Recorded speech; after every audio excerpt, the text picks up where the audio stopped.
안녕하세요. 특허 대통령 조석현 변호사입니다. 저는 특허, 상표, 디자인, 출원 업무를 대리할 뿐만 아니라 이들 지식재산권의 분쟁에 대한 업무도 수없이 많이 수행하는데요. 오늘은 침해 경고장을 보낸 상대방이 만삭의 임산부였던 눈물 없이 들을 수 없는 애틋한 사연을 소개해 드리도록 하겠습니다. 자, 지금부터 시작하겠습니다.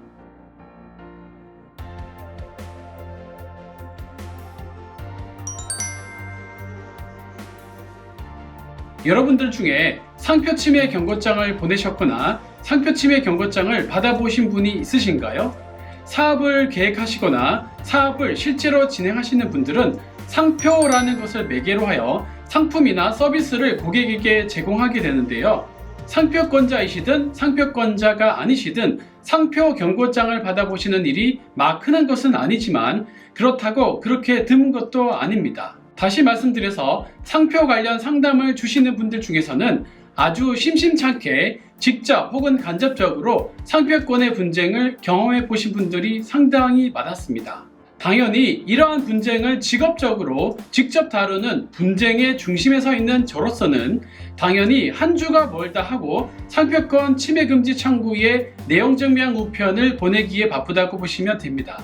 에이, 설마 그런 상황이 생기기나 하겠어 라고 하시면서 확률에 의존하시겠지만 상표권 침해 분쟁 사건이 막상 내 일이 되면 확률은 더 이상 의미가 없는 것이 됩니다. 네, 상표권 분쟁의 시작은 보통 상표권 침해 금지 청구에 대한 내용 증명 우편 발송부터 시작하는 경우가 대부분인데요. 상표권 분쟁은 보통 상표권자의 입장에서 진행하거나 혹은 상표 침해의 주장을 받은 상표 사용자의 입장에서 진행하고자 하는 두 가지 케이스로 크게 나뉠 수 있습니다. 저의 경우에 있어서는 저의 상표 고객으로 되신 분들은 당연히 상표권을 다각적으로 구축한 상황이 대부분이기 때문에 상표권 분쟁에 있어서는 상표권자의 입장에서 상표 무단 사용자들에게 상표권이라는 권리를 행사하는 입장에 대한 사건이 압도적으로 많다고 보시면 됩니다. 상표권자의 입장에서 대리하는 경우에 있어서는요, 상표권이라는 권리가 존재함을 상표 무단 사용자에게 정당하게 알리게 되고요, 상표권을 침해하지 말아달라는 내용과 함께 상표권 침해금지 청구를 무시하고 계속 사용하는 경우에는 민사상 혹은 형사상의 책임을 묻겠다는 등의 내용을 주로 담게 됩니다.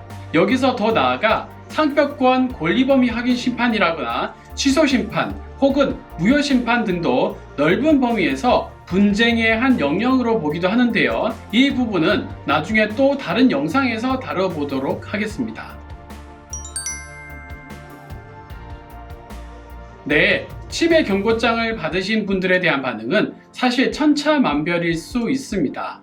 침해 경고장을 받으신 분들은 보통의 경우에 있어서는요, 사실 며칠 정도 제대로 잠을 못 자신다고 보시면 되고요. 앞으로 일어날 엄청난 상황들에 대하여 일단 공포 아닌 공포, 아니면 적어도 매우 불쾌한 기분을 느끼시게 된다고 보시면 됩니다. 당연하겠지요. 타인의 상표권을 사용하게 되면 민사상 손해배상은 물론이거니와 상표권 침해죄로 7년 이하의 징역을 살 수 있다고 생각하면 정말 끔찍한 일이 아닐 수 없습니다. 그것뿐만이 아닙니다. 침해가 되었다고 추정되는 상표를 간판에 내걸고 장사를 하고 있었거나 상품이나 상품의 포장지에 표시해서 대량으로 생산 판매하고 있었는데 그러한 제품들에 대한 처분까지 생각하면 정말 골치 아프지 않을 수 없는 끔찍한 상황이 되기 때문입니다. 보통 침해 경고장을 받으신 분들 같은 경우 열에 셋넷 정도는 보통 저한테 전화를 주시기도 합니다. 전화를 주신 분들 중에서는요, 앞으로 어떻게 하면 되냐 라고 물으시거나 언제까지는 상황을 좀 봐달라 라고 하시는 분들이 대부분이고요. 생각보다 험악하게 상황을 끌고 나가시거나 대놓고 뻔뻔하게 적반하장으로 나오시는 경우는 없었습니다. 그도 그럴 수밖에 없는 이유가 상표권의 침해 경고장을 받으신 분은 일단 우선 법률적으로 절대적으로 약한 위치에 놓이는 상황이기 때문입니다. 네, 저의 고객분은 상표권자이셨는데요. 상표권에 대한 침해 경고와 함께 사용중지 요청에 내용증명 우편을 보낸 후 상대방, 즉 상표 무단 사용자께서 저한테 전화를 주셨습니다. 상대방 분은 전화로 저한테 이렇게 하소연을 하셨습니다. 자기는 지금 소소하게 개인 사업을 진행하고 있는데 이 사업으로 우연찮게 자기도 모르게 유사한 상표를 사용해서 상당히 송구하게 생각하고 있다. 지금 제가 만삭의 몸이고 산부인과에 출산을 위한 입원 수속을 밟고 있던 찰나에 중요한 등기 우편이 날라와서 급히 사업장으로 와서 이런 우편물을 받았다.